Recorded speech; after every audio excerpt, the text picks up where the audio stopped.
back on Well Life Podcast, right? We got Dylan Sabia on today, Pitch Zen Performance.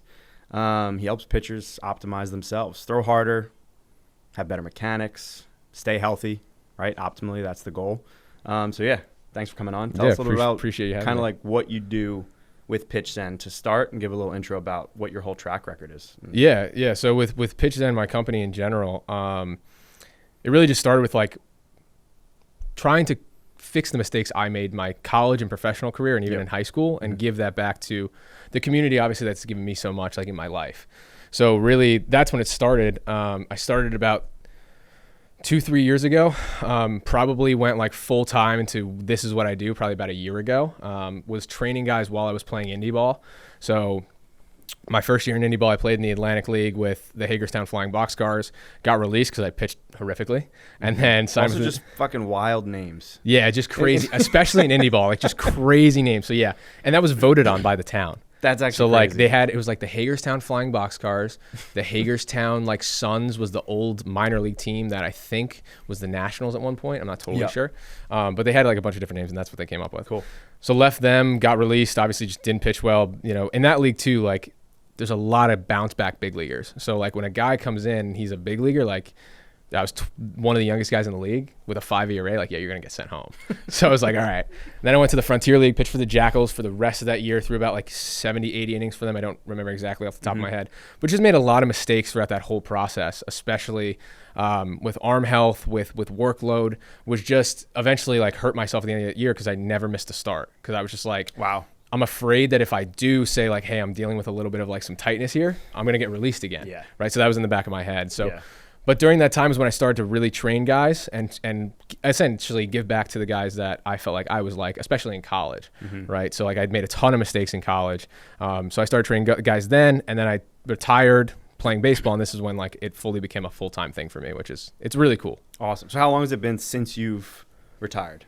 A little under a year. So I played like, so I started out rehabbing the year with the Jackals, and then just had some personal issues with honestly had to move out of my apartment. I was further away from the Jackal Stadium. Like, there was a lot going on, and I just took a better opportunity at the end of the day. Yeah. So it is what it is. Cool.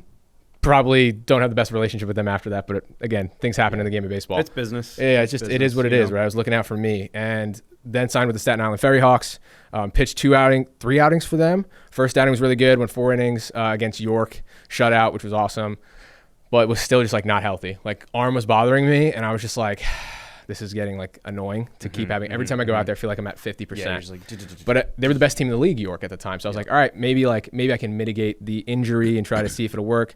Next outing, I went against the Long Island Ducks and got my doors blown off and was in so much pain. Shit. And I was like, all right, this is like, I can't keep fucking doing this to where I go out every time and I feel like I'm at 30%.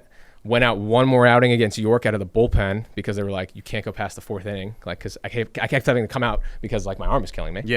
So pitched against York again, same sort of story. I gave up 1 run in 1 inning. I gave up a fucking nuke to a former big leaguer that probably still hasn't landed. And at the end of that, they were just kind of like, listen, man, like you're not healthy and we're trying to win this league. Like you got to go home. And then I was like, after it, like I went home that day and I was just like, man, I don't even like showing up to the field anymore. Like my arm hurts. And at that point was when I had really dove pretty heavily into the remote training side of things and training athletes. And it was becoming where like going to the field was taking up 70% of my day, but like training my athletes was taking up 95% of my day. And the other 5 was like getting myself ready to pitch. Right. Cause like, cause you're still full force. Like your body is your tool. Right. So how you're going to upkeep that and do as best you can while also like mentally being like, shit, I don't know if I'm and ever also gonna be 100%. playing with dudes that are trying to get back to the big leagues, and I'm there trying to build Just a business and maybe pitch a like this isn't a men's league. Like this is, considered the best independent ball league there is. My teammates were Drew Maggi, who was a former big leaguer, Mark Contreras, who was a former big leaguer, Pablo Sandoval, obviously, and then just littered with AA and AAA guys who I felt like I was, just being kind of disrespectful to them. Like, these guys are trying to get back, and I'm going out there at like 60% health and then like 30% like mental focus because I'm just worried about business things and in the back of my head how much my elbow hurts and all this stuff, and it just wasn't fair to them.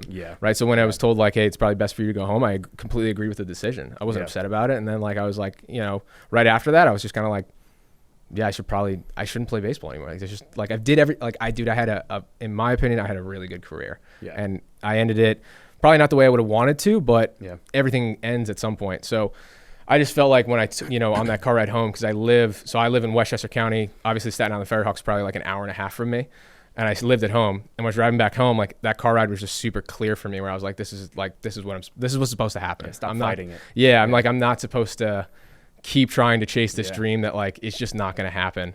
So it's just, I'd much rather teach athletes my mistakes and help them not make them, right? Like Ian Jenkins, who's a guy that I know personally is a really good dude. He has a tagline where it's, I failed so you don't have to, which I think is just like so true. That's it's just, and kudos to him, dude, because that tagline is sick. That's a simple 6 sentence too, because I mean, you and I met right late last winter, Yeah, probably yeah. springtime through Nick. Shout out Nick Valenti, right, working with Good both dude. of us. Good dude.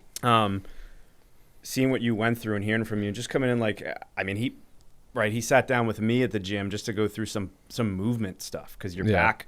You were only feeling your back when you were doing any type of lift, an RDL. You couldn't get into the hips, feel the hammies. It's like, all right, like we can spend 100% of our time or 80% of your time trying to get you to optimize your lifting. But you're also still, you had the nerve transposition, right? Yeah. You're trying to get your body back to full tilt Ferrari on track while trying to just like feel your hamstrings in the gym. Yeah. It's like, what are we pulling at here, right? Health and optimization is different than being an elite race car that needs to perform every day. And if your 85% isn't that 100% to get there on the mound every day, then like we're there. I had the same thing. I had numbers of elbow injuries, did not throw that hard in high school as a lefty, but was so hypermobile, so flexible. I had any nerve issue, UCL inflammation, strained UCL, bone inflammation, everything right before the cusp of having a surgery from 8th grade to junior year. Never got looks. Last cut both years at UMass, 385, 86 as a lefty. Got all their guys out. Amherst or Lowell? Amherst. Oh, okay, cool. Threw against all their guys, some of their top recruiter guys they had coming in, pitched really well, but just like didn't do it. Yeah. Politics, shit happens. They had a big roster, didn't have a ton of money.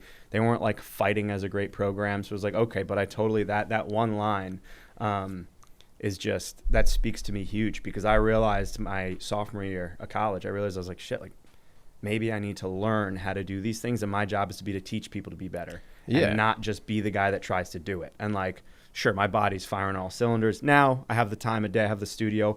I'm pitching in men's league full tilt because I can, right? 100%. Having fun mowing these young kids down, because I'm keeping my body up, I'm not just working a 9 to 5 at a desk, right? I'm fortunate to have the business and have the freedom to do so. But that coincides with like me really just continually using my body as a hub to learn, and talking to guys like you and seeing what like is actually out there to optimize and help other people perform, whether it's an adult in pain and they're just golfing every weekend and trying to feel good, or I do have a kid that comes in and he's, a couple athletes, one of them committed to play D1 ball next year. It's like, okay, I'm getting that kid ready and figuring out what I need to do for him. Yeah.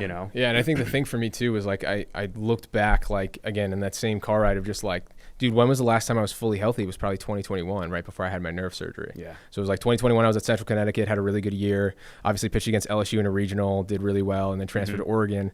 I committed to Oregon on July 4th. On like July 8th, I'm pitching in the NECBL, and that's when like the nerve issue first started.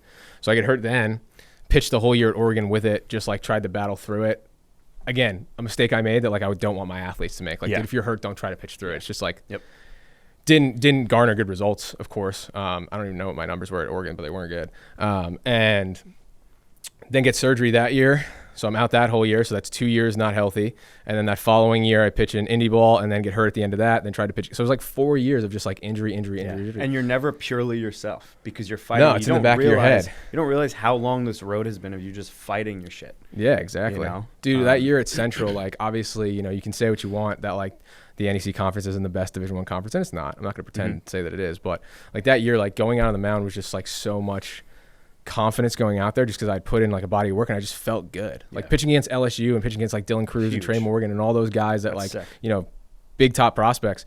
Like I just felt good competing against them. Like, let's see what happens, man. You take me yard, good for you. Like, but I don't think that's going to happen. Like that was like kind of my mindset. And then the following year at Oregon, it's just kind of like, yeah, man, I just hope my arm doesn't hurt this entire time, like this entire outing. Because it's like, especially with the nerve, it's so volatile. It was like some days were like, I probably had like a baseline pain of like 4, and then other days it was like a 9. Wow. So it was just like, it was brutal. That's crazy. And then when I got the surgery with Dr. Alchek, first of all, rest in peace to that guy. Like that's just a horrible thing to happen. I feel so bad for him and his family. But got the surgery with him, and I went in for a consult because my dad was like, listen, man, like probably shouldn't just leave something in your body, especially with a nerve that's like not in good health. And I was like, all right. So I took the consult with him. I went up there and he was like, yeah, you have surgery like at least next week or this month. And I went in there like, I came in here for a consult, like just to like see like, hey, how bad is it? Turns out it was really bad. Wow. Because he was like, how long did you pitch on this? And I was like, I guess a little under a year. And he's like, yeah, that's not good. Like, because the first consult I went to was like a normal, I don't even know what the title would be for this guy, but just like I got an MRI with a doctor, and then he looked at it after and was like, well, your UCL's fine, but it's probably your nerve, especially the symptoms you're describing, like go to physical therapy, did that.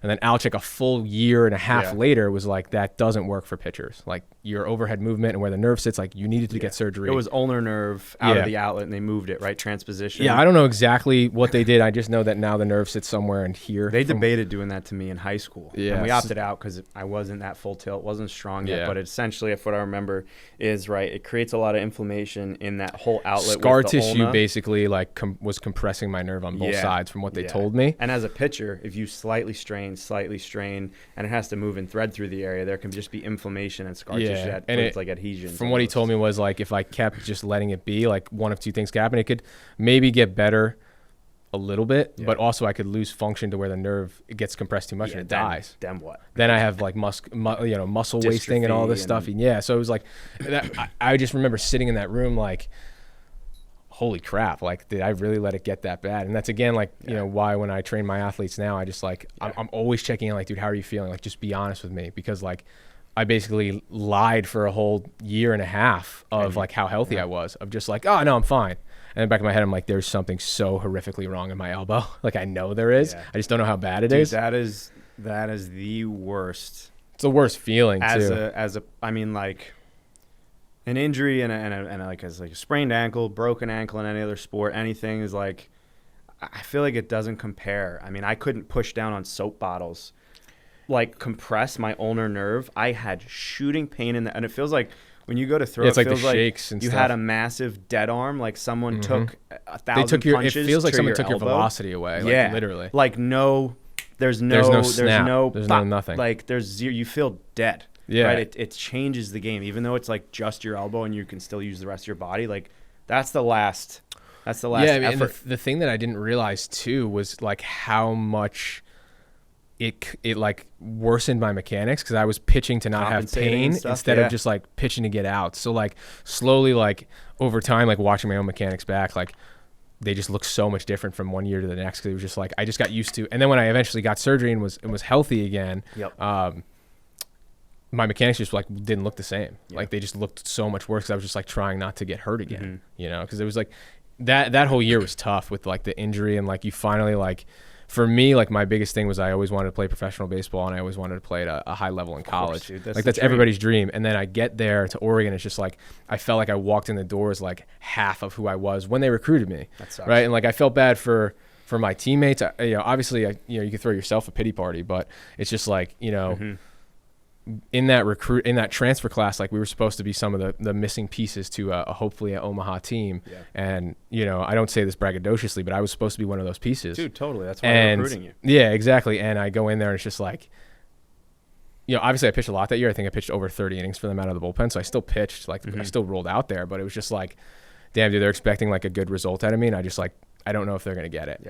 You know, so that's partially why like the next year I GA'd with them, because one, I was rehabbing, and two, I just felt like I wanted to give back to this program any way that I could. And that GA year was probably like the most fun I've ever had in the game of baseball. Like, and I didn't think I'd ever say that, because I was always like a competitive player. But being like, just kind of like, that GA year was like more to be like a therapist, like a mentor, like as best as I could, right? Some guys probably didn't want to hear a word I had to say, and that's fine.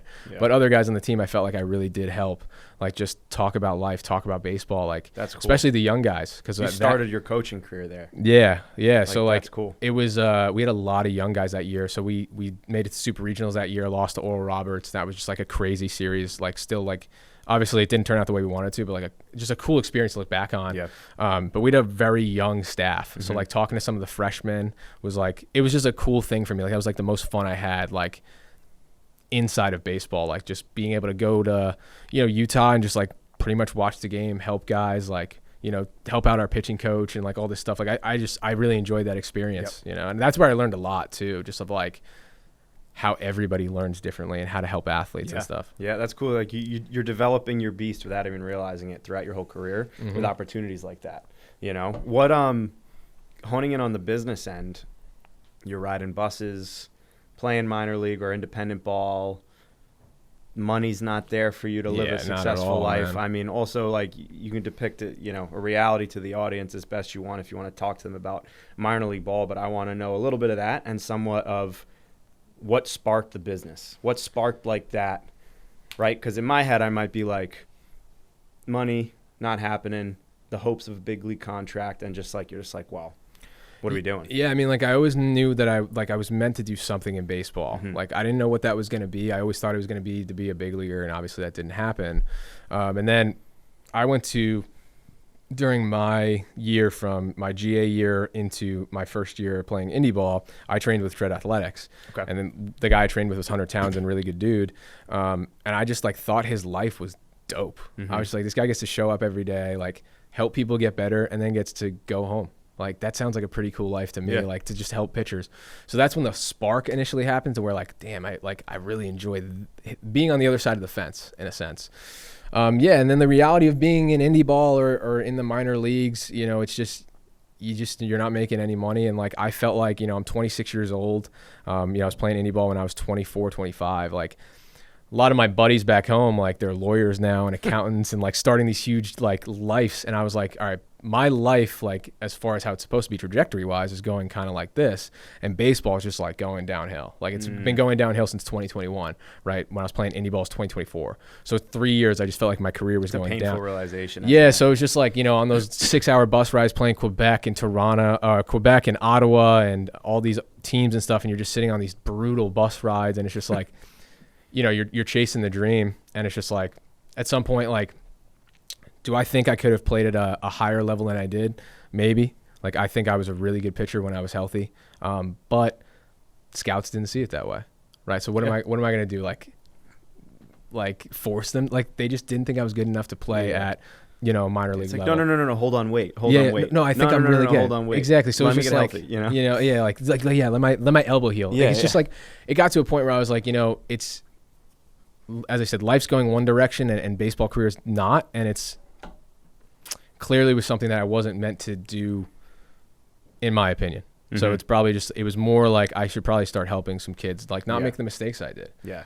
So taking that approach, how do you help your guys? Like what are the first and foremost things that you kind of instill of, you get a player, right? Intake them, kind of assess them, go through stuff. Like, what are you looking for, and what are some points that you're trying to make to these athletes off the bat right away? Yeah, so the first thing is I'm a big like proponent of mental performance. Like I'm not going to sit here and pretend that I was like the grossest athlete ever, or like that I had like really good stuff. Like I had good pitches, of course, but like, I wasn't this like phenom by any means. So like I was just like I was the average Joe. You had to work for it. Yeah, like I was just the average guy, right? So like in 2018, 2019, whenever I was at junior college with Westchester, I literally I drew a line in the sand to where like I was getting some D2 and some D3 offers out of JUCO, and I told my coach like, hey, I don't mean to be disrespectful, but I'm playing Division I baseball. I'm going to retire. I was 19. Yeah. Like kind of a wild thought process. But in that time frame too, I created a vision board of what I wanted like baseball to look like. And I put like just outrageous things on there, like first round draft pick, 96, power 4, closer. I enjoyed the closer role. And like I put it on my bedroom, like on my desk. Because honestly, I wasn't confident enough to just throw it on my wall in case like my parents saw it. I just like didn't want to be because it looked ridiculous, right? I'm at a junior college. I'm probably throwing like 85 maybe on a good day.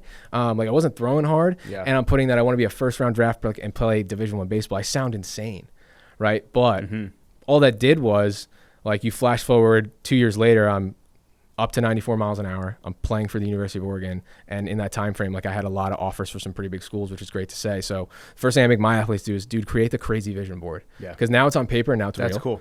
Now it's on paper, it's unreal. And dude, the main thing I want to do for my athletes is like, I just want to be an example that it's possible, bro, to go from like nothing to then, playing at these big schools. Cause like, that's what all of my guys want to do. They're either playing at a big school and want to get drafted, or they're at a smaller school and they want to transfer, or they're a high school kid who just feels like nobody's giving them a chance. Yeah. Right. So like, that's the first thing I do. I'm a big fan of mental performance. When it comes to the pitching side of things, like the first thing I do is I put them all through a movement screening to kind of figure out how their body moves and then translate that to the mound. I'm not a huge fan of that, like, velocity comes from the weight room. I think that's just like not true. Sure. Because there's a lot of guys that wouldn't exist if that was the truth. I think the weight room is crucial to stay healthy and doing it properly, because one of the reasons I got hurt, from what I was told from the Alchek, who was the Mets doctor at the time, I lifted like a bodybuilder 6 days a week, 2 times a day. So my body was just like exhausted. And then I would try to go out and pitch against these teams. And I still did. Obviously, I had a really good year at Central Connecticut. I had like a 280 ERA. So like I pitched really well. But you're like, oh, this is working. Yeah, but like. Exactly. At the time, I was like, this is the formula. Like, I'm just going to get jacked because it feels nice. And I'm going to go throw, as hard as I possibly can in game. And that worked for that year. But it wasn't sustainable, because as soon as that year ended, nerve injury, and then my career goes sideways. Right. So that's the other thing I instill in my guys is like, first, the mental performance, figuring out how your body wants to move, and let's build a routine for you that's not going to lead to just the mistakes that I made of just like, because I think everyone's told them they're like 14 is like mass equals gas, get under a barbell, like all this stuff. And it's just like, dude, Yamamoto wouldn't exist. Chapman was a string bean throwing 105. Yeah, he's jacked out of his mind now, which is sick to see. But also, have you ever seen how mobile Chapman is? Like, there's a video of him where I think a trainer's like taking his arms and putting them behind his back, elbows and they're like fold, touching. It's just crazy. like the forward, how external, mobile that guy is, right? So Yeah. I think there's a lot of different philosophies in the ways of pitching, and I have a certain philosophy that was from my experiences and people that I've played with, that I just want to give my athletes this experience of like the mistakes I made, and that they don't make them. Because in my opinion, if I had somebody like me in my corner when I was at Central Connecticut or at Oregon, I think some things would have went differently for me. I definitely don't think I would have had that nerve injury. Maybe I did. Maybe it would still happen again. That was just like what life had planned for me. But I want to just try to mitigate it for the guys that I train, to where like, hey man, I made this mistake, this mistake, this mistake. Let's not do this, this, and this, and just put you in the best position we possibly can. Yeah. So in your eyes too, why does mass not equal gas? I mean, you had a big hole. Yeah. You probably had 50 Instagram stories lined up. The one day I DM'd you and I was like, yo, let's hop on. Because it's so true, right? Lifting weights, and I'm a big strength guy, obviously. I still play.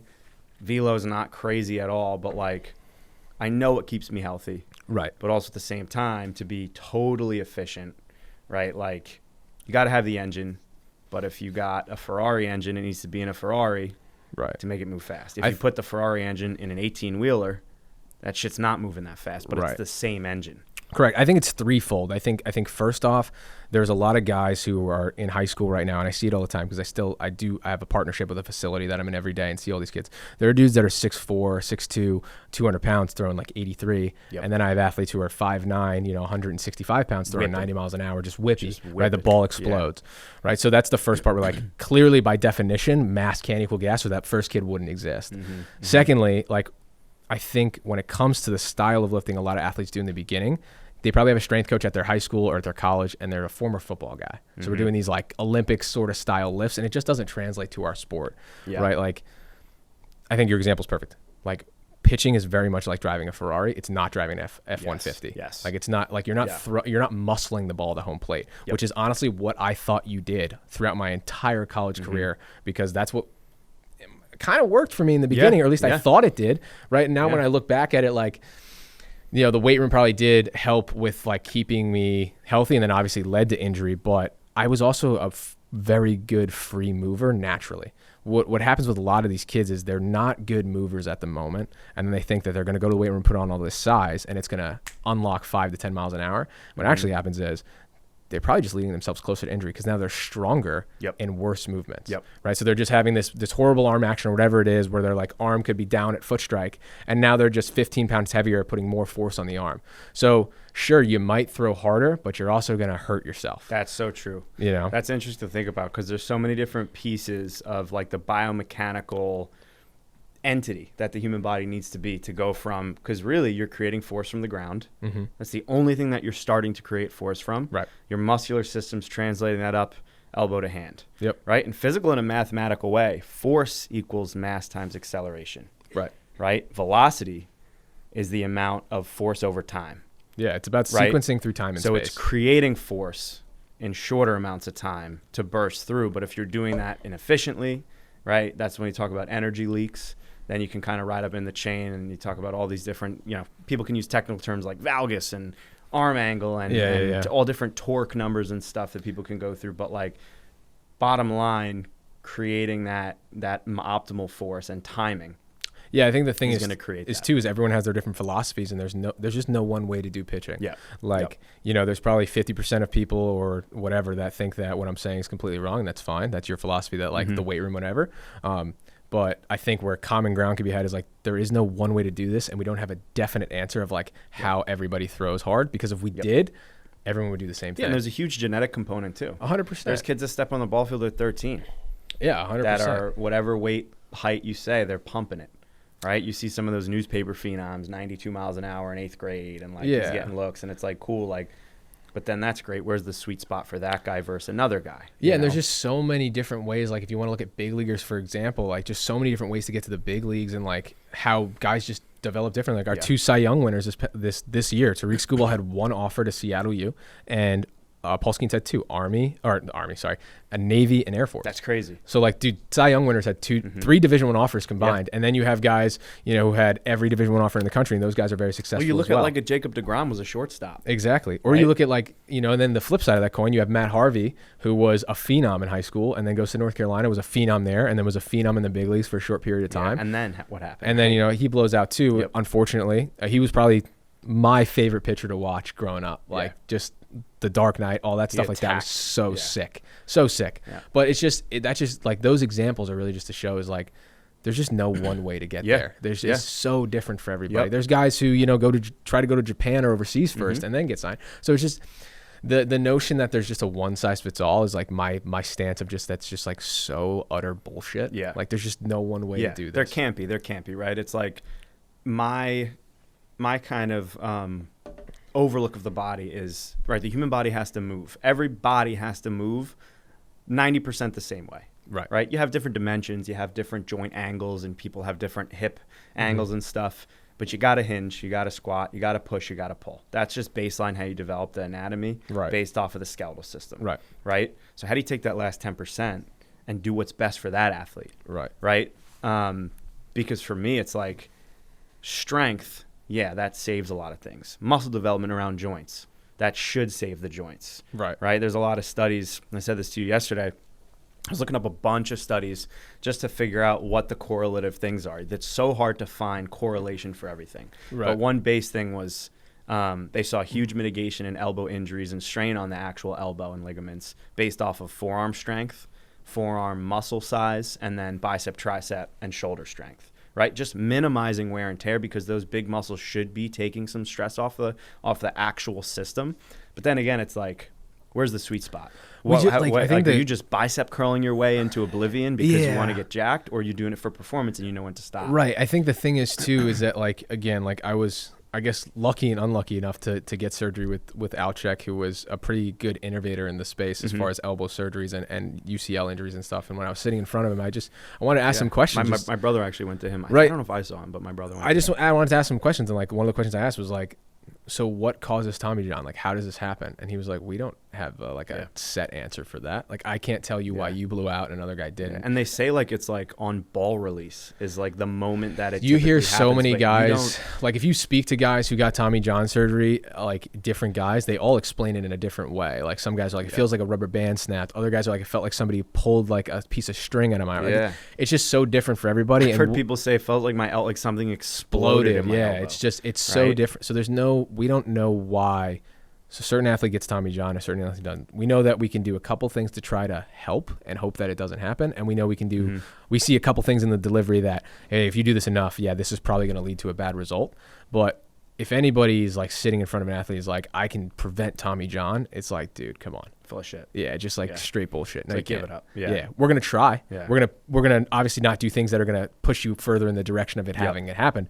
But to sell anything that's like, this is a Tommy John prevention is just like, dude. Yeah. It's just not. Are there any big, like, you don't have to get specific, I don't want to get any controversial stuff, but are there any big discrepancies in the industry where like you see certain approaches and you're like, meh? Because I feel like years ago, I heard this story too, where Noah Syndergaard was pitching great on the Mets. I think they had a new strength coach or something happened, and they were like, we're going to load him up and make him stronger. It's like, this dude is a massive specimen, Thor, chucking axes through the catcher's chest. Yeah. Why are you going to put more size and increase it? And then he strained his lat, I think, a month or two Yeah, later. yeah. And it basically started to spiral his career slightly, and then couldn't really fully come back after that. It's so tough because I think the game of pitching is so volatile. I say this to guys.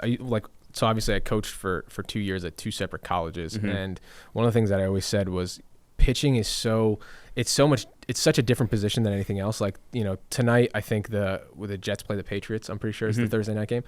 If they lose, right, either team, like, it doesn't say a losing quarterback. You might put his stats up and say that, like, his completion percentage sucked. But if, flash forward 7 months from now, the New York Yankees lose, it'll say Carlos Rodon, losing pitcher. Got the loss. It's a lot more personal. That's true. I never thought about that. It's something that I always thought about, especially, like, you know, it's very hard as a pitcher to control wins and losses. But so our position in itself is very, very personal. Not saying that like being a quarterback of an NFL sports team, I can't imagine some of the things that they got to go through. Yeah. But our position is really personal. And, you know, it's the one position where if something happens to this arm, can't really, like, Band-Aid it together. Like, if you're a basketball player, you sprain your ankle, like, yeah, it's going to suck That's to play. actually very true. That's it's going to suck to play. And it golden arm, right? Right. Like, so, like, you know, Steph Curry, when he had those ankle issues, like, yeah, dude, that sucked, and it probably did hinder his performance. But, like, could probably play through it a little bit and be functional. If your arm is screwed, you can't even be functional. Yeah. Like, there's just nothing you can do. Like, you can't, like, you know, you can't become a passer now instead of a shooter. Yeah. Like, I still have to throw this ball over the plate. Yeah. Right. Where every other sport, like, you know, you can kind of maybe try to figure out a way to make it work. Even as a hitter, like, you know, even if you look at George Springer in the playoffs, like, I think he was pretty banged up and was just like, I'm just going to, like, you could see just trying to put the ball in play, and then he still hits a crazy clutch homer. But as a pitcher, like, as soon as we have any injury related to the arm, it's pretty much wraps for at least until you get healthy again. Yeah. I think that also goes back to, like, you look at the single action of throwing. Like, they've said studies-wise, like, that's just the most violent momentary stresses are put on the joint. Yeah. The elbow joint, the shoulder, right? Because those are the two that get the most injured and are the most vulnerable when you're throwing. That's the most single-handedly singled out two-joint system, right? Not including the wrist, that gets injured. It takes the most momentary force out of any joint in the body throughout any other sport in the world. Yeah. Right? For that moment. So I guess it's like, that's a good thought process. I never really thought about how personal it is, because this is like a kid wakes up, right? It's like Henry Rowan Gardner. Yeah, right? Exactly. Yeah, it's like trips, falls, breaks his arm becomes like a rubber band. That's his golden ticket. He loses it, then what? It's like, even if he had a concussion and he was a little brain dead, there's some brain dead kids out there throwing 100 miles an hour. No. But it's tough. Like, when that body part goes in this sport for our position, it's like, really not much you can do, man. Like, you just got to try to get back to get healthy. You got to keep, and that's why you see some guys who've had, like, you know, 2-3 surgeries, because it's just like, once it happens again, like, there's nothing they can do. Like, they have to get it fixed. You know, like, there's no, you know, like, if you look at, like, Jacob deGrom, like, had 2 elbow surgeries, like, that's tough. But, like, as we saw this year, like, he's still one of the best pitchers in the world. He's a freak, right? But, like, durability, as soon as that elbow went, like, now he's not Jacob deGrom anymore, right? Like, he's got to get that fixed. There's something still, right? Like, and, like, you know, quarterbacks, when they have, you know, it's very rare that a quarterback has an arm injury, and when they do, obviously, sort of the same thing. Like, they gotta get surgery and get it fixed. But a lot of times, like, you'll hear some crazy stories about quarterbacks who've had, like, a torn hamstring the entire season and, like, crazy stuff, and they just played through it. And the viewer, most of the time, just thinks that they're not playing well. They have no clue. Yeah. You can tell pretty quickly if a pitcher's injured, like, because especially with velocity numbers, we just know every single thing. It's also like you're pinpointing. Right. It's like, you're not shooting this down either, because being a receiver from a quarterback is extremely tough. But the target zone, you got to thread passes, right? Yeah. The receiver has some variability in how he can move his hands and what you're doing. When you're trying to spot a pitch to a catcher's target, inside, outside the zone on the black, right? Trying to find that micro half an inch, that could be the difference between the guy misses it or it hits the end of the bat or it's a home run. Yeah. Right? So there's, like, all that discrepancies. You could tell when the ball's not spinning the right way, when it's a little flat, when it's hanging too much, just because, like you said, you might be compensating. You're changing your mechanics. Your whole flow is off, right? Yeah. I mean, even our pitching coach at Oregon, who's now the head coach of New Mexico State, Jake Angier, a really good guy, he used to say all the time, like, a lot of you guys are going to want, like, the difference between a good outing and a bad outing, especially for relievers, is like 1 to 3 pitches that you're going to want back. So you can go into it to where you're like, I have to be perfect, or just make your pitches. And if one of those 3, like hitting's hard. Like, those 1 to 3 pitches on some nights, they're going to go over the fence. On some nights, they're a pop fly to the second baseman. So it's just like, that's just how volatile baseball can be, especially with missing your spot. You throw an incomplete pass, like, it's third down. Like, you move forward. You miss your spot by 2 inches, it could be a 3-run homer. You're already screwed, especially from a reliever standpoint, especially in college, which is so tough. Like, you could have one bad outing at the beginning of your year in college, and it takes you the whole season to get back, and that whole rest of the season has to be pretty darn good. What would you say, and this is going to be like a hard question to answer, what would you say is more important? Performance or durability? Yeah, I mean, I guess the answer is really both. Like, go hand in hand. Yeah, but probably performance, I guess, because like at the end of the day, if you don't perform, nobody cares. Yeah, you can be durable as shit. You can be a guy who goes out there every 5th day and gives up 6 runs. Nobody's going to sign you a contract. Yeah. But if you perform and you're like, again, if you look at guys in the big leagues who've gotten banged up pretty consistently, like they still have jobs. Yeah. Because once they're healthy, they perform. Right, like Jacob deGrom, maybe not the best example, but a guy who has injury history, he's got 2-3 Cy Youngs to his name, like. His performance, 2-3 surgeries, 2-3 Cy Young. Yeah, exactly. Like his performance speaks for itself. Like they're gonna let him pitch until the wheels fall off. Yep. Like, so it's really tough. You need a combination of both, but I would definitely lean more towards you got to perform over everything else, because it's you have the BP hitters, the guys who look great in BP and then they get in the game, they can't hit. It's the same thing. You have guys who look great in bullpens who throw like 93, 94 in bullpens. Yep. You get out to the mound and it's like all of a sudden the ball's like 91 off the backstop and it's just a mess. Yep. What would you say to a kid, or I mean, doesn't have to, right? Young kid, teenager, athlete, trying to play competitive ball. What would you kind of say to that kid looking to up his game a little bit? What should he focus on? And I'm going to clarify because, blessed, I'm a lefty. My brother and I, right, both lefties. Never threw that hard. He topped maybe 90, 91. I was 85, 86. Probably topped my hardest in men's league last year just because I'm more of a bull than anything right now, right? Yeah. And I can do whatever I want, but it's a velocity game now, right? Yeah. These parents, the coaches, to the parents thinking about the coaches, the travel teams, the money they put in, the competitiveness. You said it too the other day, the pitching lessons, let me get my kid back on track. Let me call the pitching coach. Let me call the trainer, right? And you got these kids looking to say, well, if you're throwing 92 as a righty, you might not even sniff anything. And it's like, if you're not velo, going crazy, right? You got all these velocity camps, the velo use, the treads reforming, you name it, right? Top velocity. What would you say to a kid, or even speaking to a kid, or like speaking to the parents? Like, what would you say? Yeah, I think it's twofold. I think the first thing, as I said, I'm big on mental performance, is like, don't be realistic at all. Like, if anyone tells you to be realistic, that just means stop dreaming. So I think that's a terrible idea. Like, if I was being realistic, I would have retired a Division II pitcher that you've never heard of. Not saying a ton of people have heard of me anyway, but yeah. Well, you're gonna hear of him because he's gonna build one of the biggest pitching, coaching brands. When it comes to the velocity side of things, it's a belly of the beast kind of thing. Like, it's something you have to do. Like, I don't love that everything is velo and that's all we care about and that's all that like we have to market and all this stuff, but it's part of the game. Now I've made this video before, like for Division I, like playing at Central Connecticut and playing against schools in the Northeast, there were guys that were playing at that level throwing 84, 85 miles an hour. Sure. From the right-hand side. Good stuff. Right, yeah. You got outs, and stuff like that. That still exists. Yep. Like, there's still guys who do that. But to play at these big schools that these kids want, like, you got to throw, like, mid-90s. Yep. At least touch it or show that you did, right? Like, dude, I wasn't a guy who sat in the mid-90s. That's never who I've been. My average fastball, like the year that I was at Central Connecticut when I was healthy, was probably 90, 91. Yeah. Topped out at 94 that year, right? So I showed that I could get it up there, and that was enough. And obviously, I put together a really good body of work at the Division I level. For these high school kids, like, it's sad to say you have to sell out for velocity and do it in a safe way, right? Because if you do it the wrong way, you could lead yourself to getting injured. But to the parents out there who are like, he's a really good pitcher, just nobody's giving him a chance. I understand. Yeah.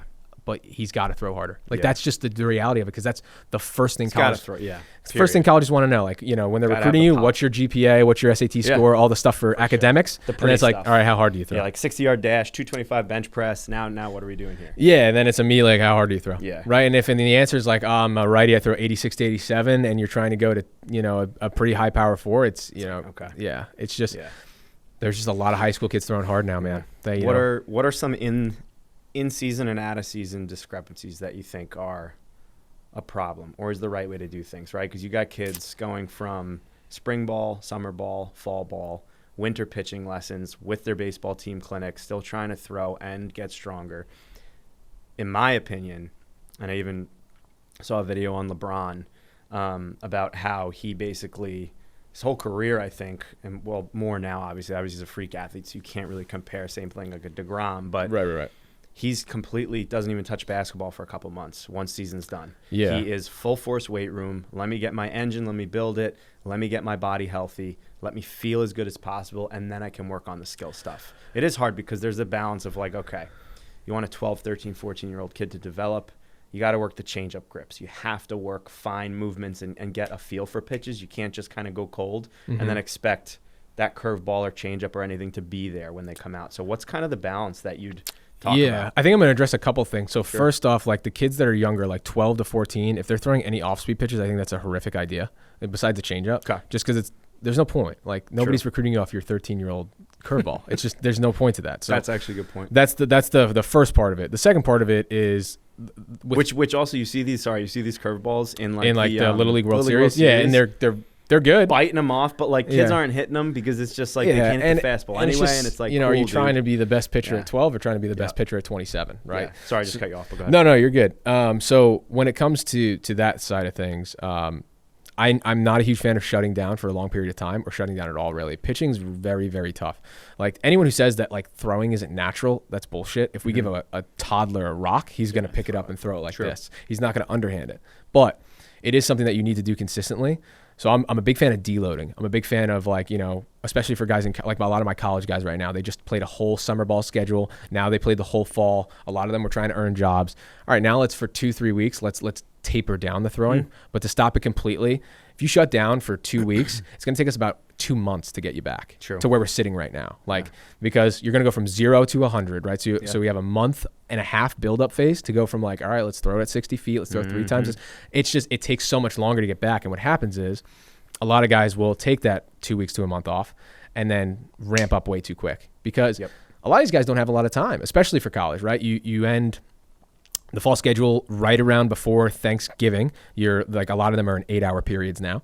And then, for Oregon in particular, we showed back up to campus like January 3rd because we were a trimester school. Wow. And then the season starts in February. And right? Maybe a half. So if you shut down, by the time the season rolls around, you're still not good to go. Yeah. So you can't shut down. I've never been a fan of that. But during that deload phase to where we're throwing, like, yeah, man, detach from baseball. I talk about it all the time. Like, you need an alter ego in this. And I'm not saying it needs to be like a physical person. Like, you don't need to be Russell Wilson as Mr. Unlimited and that whole bullshit. Yeah. But when you put on the uniform, you got to be somebody else in a sense, whether you call yourself something or whatever it is. Because if you start bringing the wild thing. Yeah, but if you start bringing baseball home with you, good, bad, or indifferent, it becomes your whole life and it consumes you. Like, at the end of the day, like, dude, I'm not a baseball player. Well, I'm not anymore. But when I was, like, I wasn't a baseball player at the end of the day. Like, I was a son, a brother, a boyfriend. Like, there was so much more to me than that. And a lot of times what happens is either kids start to have really good success in baseball and then they just like crave the success in it, which is like very hard not to do. And then baseball becomes your identity. So like during that deload period that I have my guys do, like, dude, go be a 21-year-old kid. Like, go do stuff that like your friends from back home are doing. Right, go out to restaurants, have dinner with your friends, like go to a movie with your girlfriend, whatever it is. But during that deload phase, obviously we're trying to protect the arm there and do give it a break, but also just like, dude, take a step back from baseball. It's funny, just from personal experience, I feel like there's a fine line with your mental and your physical are separate. Then as you go into your outings and you tweak something and a pitch fails one start, and you have a couple little weird idiosyncrasies, right? Changeup doesn't feel good one day. Fucking kid lights you up that didn't light you up the week before in a start.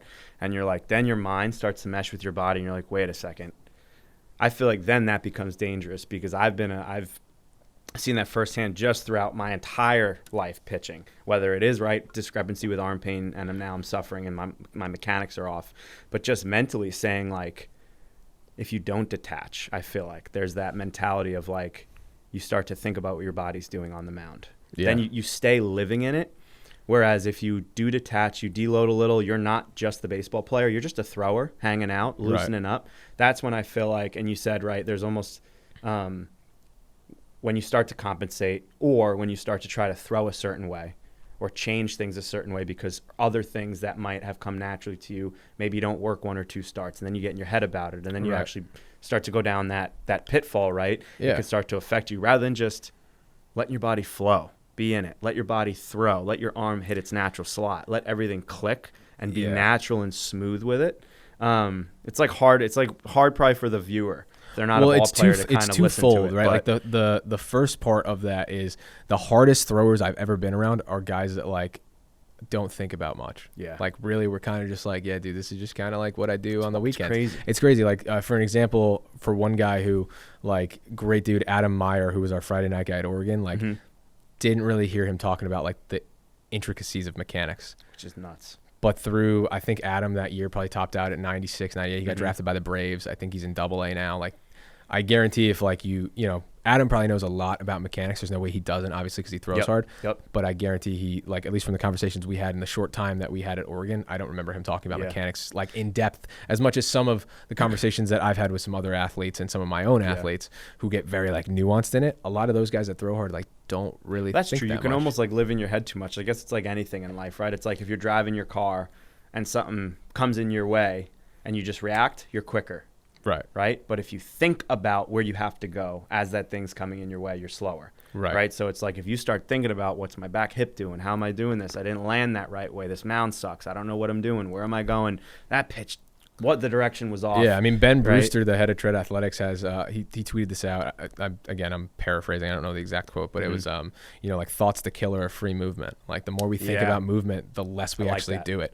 Right. It's really tough to like think about your lead leg block and then like actually just execute it with like free movement. It's really, really tough. But I think a lot of the best pitchers, especially at the big, like the big leaguers, and you hear stories about them and stuff like, again, paraphrasing, but like Mariano Rivera has always been from his teammates saying like he had like kind of a very short memory when it came to good, bad, or indifferent, because that's how you need to be. You need to be the guy who's level, not the guy who rises to highs and lows, because it just eats you alive. That's the biggest thing is like this game is, it's a cliche, but it's the truth. Like the game's so mental, and if you let it get to the point to where it's just like every single day eating you alive, it's gonna be really tough to be successful. And you could be really good if you just got out of your own way.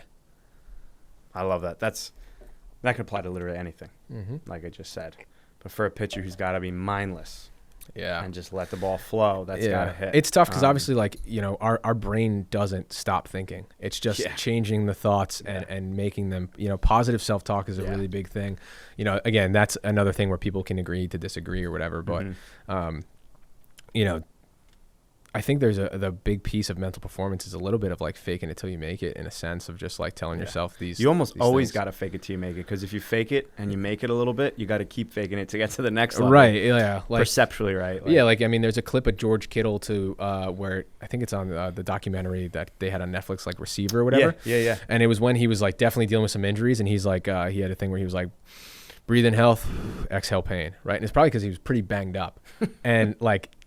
Was just like, dude, I'm going to try anything I can. Like, you're pretty injured now. Right? But, like, it's at least, like, setting before he goes out there in the playoffs for the 49ers of, like, I'm healthy, even though he probably wasn't. Yeah. Right? It's all how you frame your thoughts. Like, we're never not, like, I'm sure in that game he had one point where, like, I don't know what he had an injury in, but at one point he probably fucking hurt. Yeah. And he was, like, just not, like, letting it dive deep. He definitely had the thought. There's no doubt he had the thought. Yeah. But then he's like, we're good. Exhale pain. It's the zen of pitching. Right, exactly. And funny enough, like that, the reason the company's named that in particular is twofold. Is one, like, definitely the zen of it, just of being like, I fully buy into just trying to be as relaxed as possible when you're out there. And then obviously you have moments of explosion and stuff.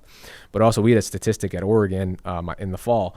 So Z stood for 0%, which like how many hitters you faced. So if you got a 0, it meant that you faced 3 hitters. Yep. E was execution on all of your pitches. And then the N was nasty percentage. So like how good your pitches were. Cool. And I just thought it was a really cool like measurement for all of us. So that's, I guess I kind of took that from them in a sense. But I think it's just like a twofold of that word. No, you're so right. It's like flow state. Yeah, right? It's flow state. I've only experienced that once in my life, and I don't even know if it was flow. But it was the one time I experienced it was the craziest thing I've ever been a part of. I remember some of that moment vividly. We had quarterback coach, this guy QB coach Brady, on our podcast a couple years ago.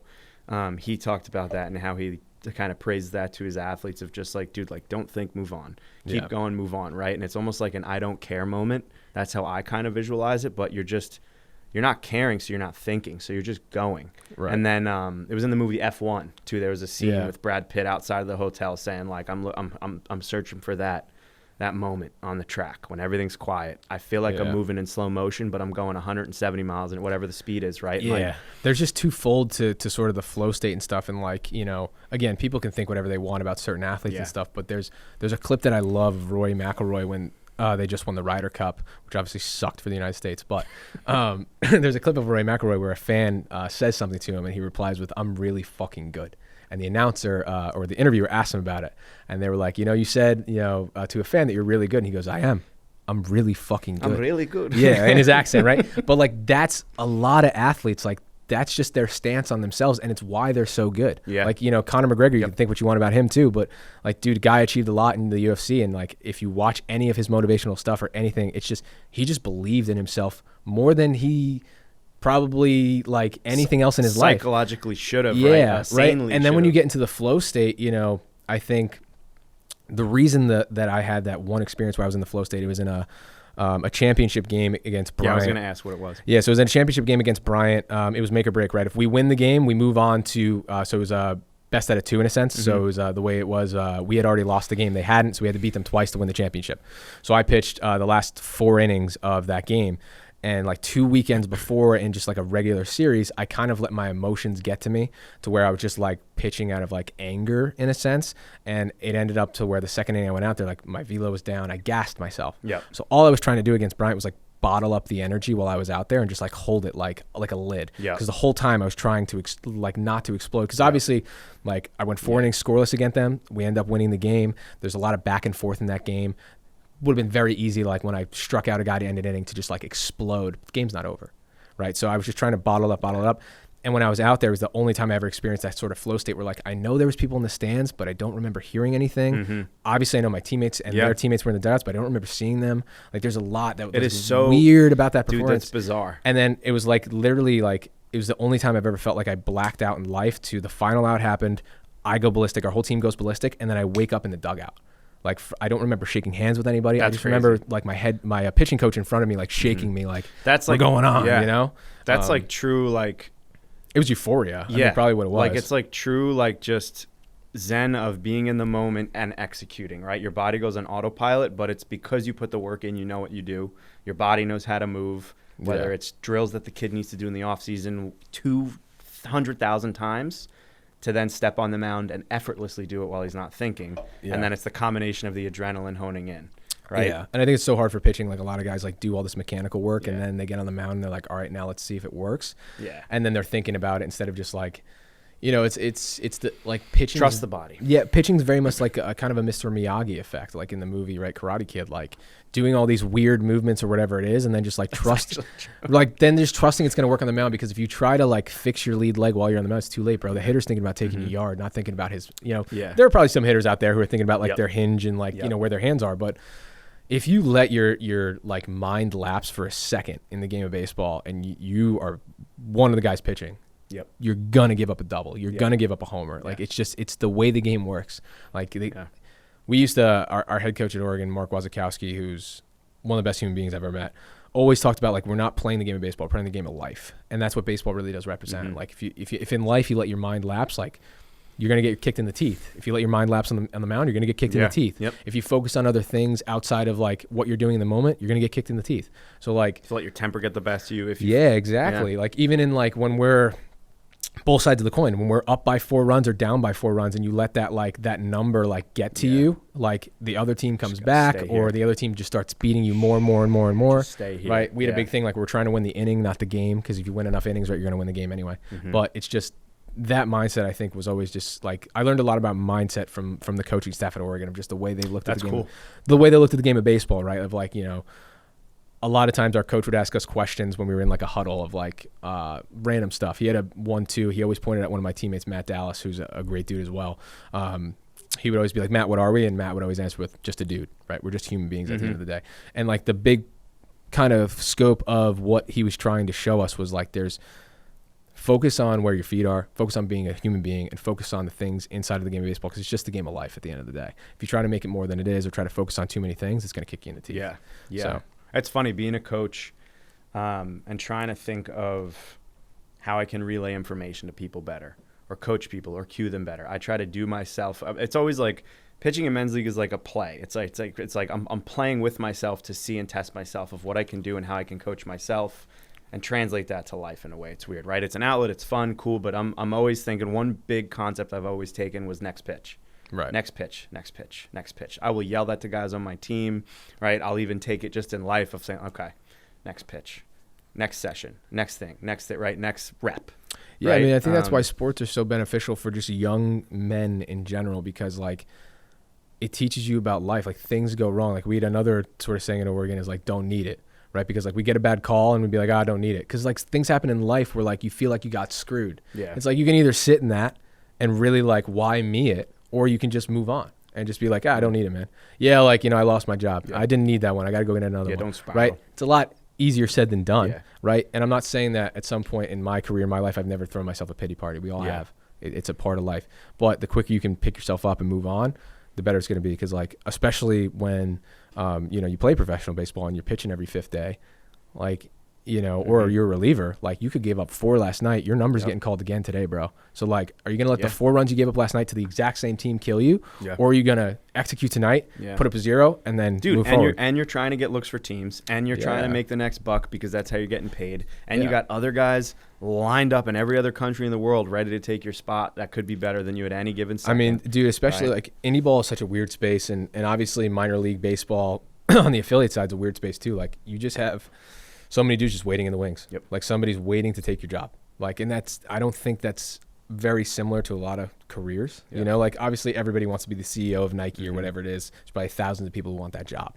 But when it comes to baseball and comes to professional sports, like, dude, somebody wants to wear a Yankee uniform. Like a lot of people do. Yeah. So when, Carlos Rodon and Cam Schlittler and all those guys put that uniform on, like as soon as they put it on, like somebody else wants to take it from them. Yep. Not a lot of jobs in the world. It is different though, because like CEO, high level, whatever, people want those jobs, but those guys are back. They're sitting here. They've gotten to that level. And then when people get there, they probably don't want it. And they also don't have one meeting within their control that can get them fired and thrown out and have someone else take the risk. You throw one pitch that explodes your arm. Yeah, it's that over. Could literally just be, well, now what am I doing? UPS needs a worker now. Like, I don't know it's what to crazy, do, dude. Like there's so many crazy stories in the game of baseball and so many guys I've played with that they could have easily just let shit go wrong. And then they just like kept pushing. Like, again, I didn't play with him for very long, but like left a lasting impression on me was the guy, Drew Maggi, who played over 10 years in the minor leagues. And he did an interview with the guys on Digging Deep, that podcast with like Eric Hosmer and those guys. Yep. And he talks about how like he became his own agent at one point and was like calling teams like, hey, you need a guy to like be the veteran presence. And like, I guarantee people were laughing at him. And it's like, now for the rest of his fucking life, Drew Maggi gets to look at people and says, nah, man, I'm a fucking big leaguer. Yeah. Yeah, dude. That's like sick. He won at the end of the day. Yep. Like, and he just believe. Yeah, and he has a lot of guys in the Ferry Hawks clubhouse used to wear a shirt like "Don't Give Up" with his face on it, or like a silhouette of him. That's and cool. It's just like that's sick. Yeah. But like in the game, in the game of baseball, in the game of life, whatever you want to call it, a lot of people at that moment wouldn't have picked up that phone and called, the Pittsburgh Pirates like he did and say like, hey, you need a veteran presence in AAA, and I can do that for you. Yep. And they took him up on it, and then a couple months later, he gets the call up to the big leagues. Like most people are not going to do that. Most people are just going to be like, yeah, the easy way is to just retire and just, I had a nice minor league career and, I was really good. And, so I think that's the biggest thing when it comes to with my athletes and just training guys in general. It's really just showing them like, dude, you're going to have some hard times in this game. You just got to keep going. Yeah. Before we wrap it up, back to the business end now. What does your kind of coaching program look like? Yeah. Like for yourself, like from how do you run it? What can someone expect if any walk of life came to you and said, hey, dude, I want to increase my velo, get a little healthier, and what does that look like? Yeah, so the first step is obviously, as I said, I put them through a movement screening, and then I get a lot of video of kind of how they throw, and then I analyze that for about 2-3 days, and then I start building their program. I'm a big believer in soft tissue work, so like a non-negotiable for me is lacrosse ball, foam roll, and then I'm going to tailor mobility to their body, right? Some guys don't really have a lot of mobility needs. Other guys need, hip, spine, all that stuff. Then they're going to have their throwing program with me, which is really tailored to what they're inefficient in, right? A lot of guys are like every pitcher is just so different. A lot of guys have similar sort of things. Like some guys don't drift towards home plate. Other guys don't have a good lead leg block. You start to figure out, like, I'm sure, like pockets that guys. Yeah, like they fit into sort of some pockets, but it's just like everyone learns so differently. So even if we're going to start out with this drill for fixing this, we're probably going to change it 2 weeks later because it just didn't click for the kid. And then this one drill clicks and all that. But they have a full program mapped out with lifting, throwing, mobility, arm care, and mental performance. As I said, the first thing I make all of my athletes do, it's a non-negotiable, is you have to create that vision board. You create a short-term and a long-term. So you create the long-term, which is the one I created when I was at junior college. Like, what do you want your career to look like? And then you create the short-term of like, what are you going to accomplish in the next year? What do you want to? And go big, right? You get specific. I like that. Yeah. The first thing I have them do in the short-term one is write a paragraph, right? So like actually type out like, you know, for me, for example, when I wrote like Dylan Sabia is one of the best pitchers in the country, throws really, really hard, like whatever it is, like just to write it out so it's on paper. So like you actually have to cognitively think about it. Sure.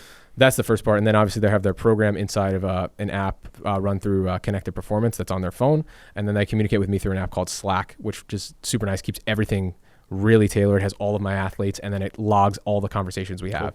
So it's really good for like the personal connections of things. And then they have Zoom calls with me whenever they want. Obviously, can't take them at 4 a.m, but I try to take as many as I can with the guys, and I let them use it as much as they can because, you know, I just want to be a mentor to these guys at the end of the day. Yeah. You know, I never played in the big leagues, but I feel like I do have a lot of knowledge in the game of baseball just through my own journey, right? Like I started out of Division II, then I went to a JUCO, then I went to a low-level D1, then I went to Oregon, then I coached it. You know, I was a GA at Oregon for that year. Then I played 2 years at indie ball. Like I've gone through a lot of stuff in the game of baseball in a very unconventional way. Like nobody sits back in high school and goes, I want to go to 4 colleges and I want to each year transfer. Yeah. Like, you know, in 5 years of college baseball, I wore 4 different uniforms. I would have never drawn it up that way. Wouldn't trade it for the world. But like, that's really, I just want to give them my perspective and show the kid who's at a JUCO, like, dude, it's fucking possible, man. Like, again, I was the average Joe. Dude, I was throwing plyo balls in my basement. And this is a true story. I bought a Bonet at Dick's Sporting Goods, probably like, I don't know, $100. Put it in my basement, and I was afraid that it was going to rip with like these driveline plyo balls that I had. So I stacked pillows all the way up my wall because I knew if a plyo ball ripped through that net and hit my wall and broke the wall itself, my father would kill me. So I went from that to then pitching on Friday nights against Utah out of the bullpen or, you know, UCLA, whatever school you want to name. I love those stories. It was just crazy, man. Like there were times where I was running out to the onto the field like, this is fucking nuts. Like it's just, you know, I tried to have that perspective while I was there. Like any guy who is at a high level right now, like just enjoy it, man, because it's over like that. I was just gonna say to enjoy it. You know, it's one thing. It's you put in all this work as an athlete, grinding, going through it, making the most out of what you can. You don't have to pay crazy money to go to a facility to pitch perfect everything with cameras and everything. Do that. Do your drills. Just get the work done. Someone out there is doing it and doesn't give a shit. So you got to do it twice as much, 3 times as much, right? It's like the story of, it was like Mike Piazza hitting snowballs or whatever in his backyard or whatever the hell it was. I mean, a good example is our Friday guy at the University of Oregon, who was my roommate, Jay Stoffel. He got drafted by the Twins, and like if you showed him pitch metrics, like he'd be like, I don't care what any of that says. I'm just gonna like just a pure. Just like, just a good dude who was just like, dude, I just go out there and I pitch like Jay Stoffel, and it worked out pretty well for the guy. Yeah, it's actually crazy, and it's like mind and body, they're so interconnected, and it can get up on you. But I remember a story. This is another men's league story because that's all I play. Shout out to Dave Moskowitz. He is one of the brains that runs one of the best teams in the league. But he had a guy actually come down. Pitched pro. I think he was double or triple A the season prior. He'll definitely text me and correct me if he listens to this and give me the exact everything. But I think the guy was pitching pro like double A, triple A, looking to get to the next level. Got cut. Velo was like a little whatever. His ERA was up, wild with pitches. Then he comes and pitches a men's league game next season. He's like, hey, you want to play? He's like, I don't know, whatever. I'll give it a try. He's like, just come down. We need a guy like throw. Guy's chucking, right? He's like, oh my God. Like, I forgot, like, we're just playing baseball. He's like, I've just been so fixated on, like, the crowd, the mechanics, like, what I got to do next, like, who I'm talking to next, my position. Am I going to get cut? Am I doing the right? Like, the pressure. He's like, this is the best I've felt. My body's felt. Throwing well, like forget about statistics. Like I don't care if I struck out any of these guys. It means like I felt great, you know. And it's like a wild thing of like just go out and play and have fun and realize that it can be taken away, but make sure you work your ass off because you have to get there and give yourself the best opportunity to continue playing this game. Yeah, I think another thing, like in my bio for my Instagram, the first line says I help pitchers get drafted. And the reason it says that is because like I was right on the cusp of that, and I made all these mistakes. So like I just want to help kids not make my mistakes to get drafted. Yeah, wisdom. Right. I never got drafted. I'm never going to pretend that I did.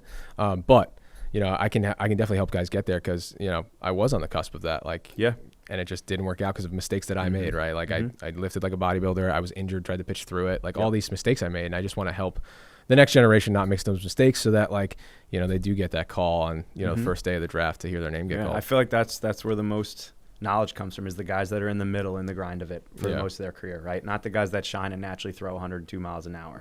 Right? Those guys are crazy gifted. I'm sure a lot of them do have knowledge, but to really break down mechanics and take someone from 85 to 92, 83 to 94 and like consistently do it, coach them properly, give them the right knowledge and expertise from your own downfalls, like that's huge. Where can the audience find you if they want to work with you? Yeah, so you can go to my Instagram, which is Dylan Sabia, and then you can look at my YouTube. It's Dylan Sabia as well. You know, if you want to work with me specifically, you can book a call to speak with me. That is in my bio. You just click YouTube, and then you can go to that link. But yeah, Dylan Sabia on all platforms. Cool. Yeah. Awesome. If you guys want to get better at pitching, or you're a ball player that wants to kind of check out what he's doing some pretty cool stuff, and chat with him, hit him up. He's doing some cool stuff. Yeah. So love conversations like this. Yeah. Thanks for coming on. Yeah, of course.